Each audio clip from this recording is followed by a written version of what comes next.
लड़के की कहानी है जिसका नाम है आरव, जो भारत से यूक्रेन जाता है पढ़ाई करने। वहाँ वो फेंसिंग जो है उस स्पोर्ट्स का माहिर है और वो ये सब करता रहता है। इसी बीच उसे वहाँ की एक लड़की से प्यार हो जाता है जो माफिया फैमिली से बिलोंग करती है। और वहाँ पे ट्विस्ट ये आता है कि जो माफिया है वहाँ के, वो इस लड़के के पीछे पड़ते हैं, वहाँ से कैसे भागते हैं, क्या कहानी कहाँ मोड़ लेती है, ये इस सब के बीच की कहानी। 4-5 महीने पहले, वॉर से पहले आपकी शूटिंग खत्म हुई। आज की सिचुएशन देखें और तब की, इस चीज़ को आपके दिमाग में क्या ख्याल आता है? मैं जब वहाँ गया था भारत से, तो मेरे डायरेक्टर्स ने, मेरी टीम ने मेरा बहुत ख्याल रखा, लेकिन एक चीज़ मेरे जहन में हमेशा रही कि मैं अपने देश से दूर हूँ और इस चीज़ को मैं चाहकर भी नहीं निकाल पाया, पूरी कोशिश करके भी नहीं निकाल पाया।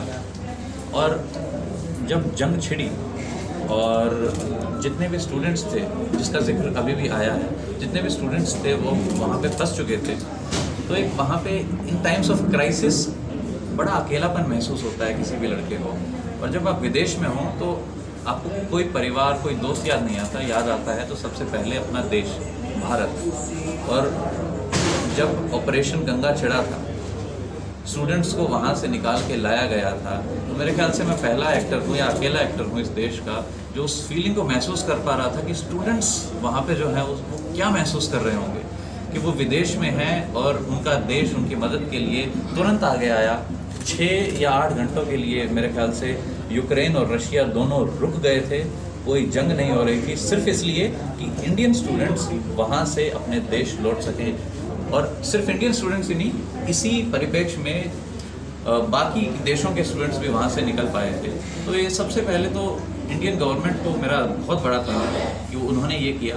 इसमें दो मत हो सकते हैं, लेकिन ये किसी के लिए भी, कोई भी कहीं से भी बिलोंग रखता हो, किसी भी पार्टी को का समर्थन करता हो, लेकिन ये इसमें मेरे ख्याल से सभी मानेंगे, जानेंगे कि ये बहुत अच्छा, बहुत सुंदर कदम था और बहुत फुर्ती भरा कदम था हमारी सरकार का। मूवी की ड्यूरेशन लगभग 2-2.25 घंटे की है।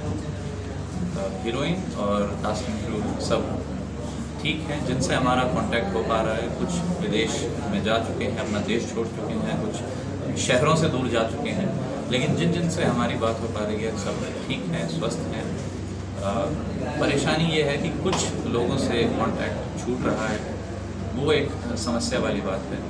और जब आप इतने दिन काम करते हैं तो एक दोस्ती हो जाती है, रिश्ता बन जाता है, एक प्यार मोहब्बत की बातें हो जाती हैं, तो चिंता भी होती है कि भाई कैसे हैं, कहाँ हैं। तो हर हफ्ते मैं अपनी तरफ से, मेरी टीम यहाँ की इंडिया से कांटेक्ट कर रहे हैं, उनसे बातचीत चलती रहती है। और प्राइम फोकस सिर्फ इसलिए ये बातचीत चलती है ज़्यादा कि क्या वो ठीक हैं। धन्यवाद।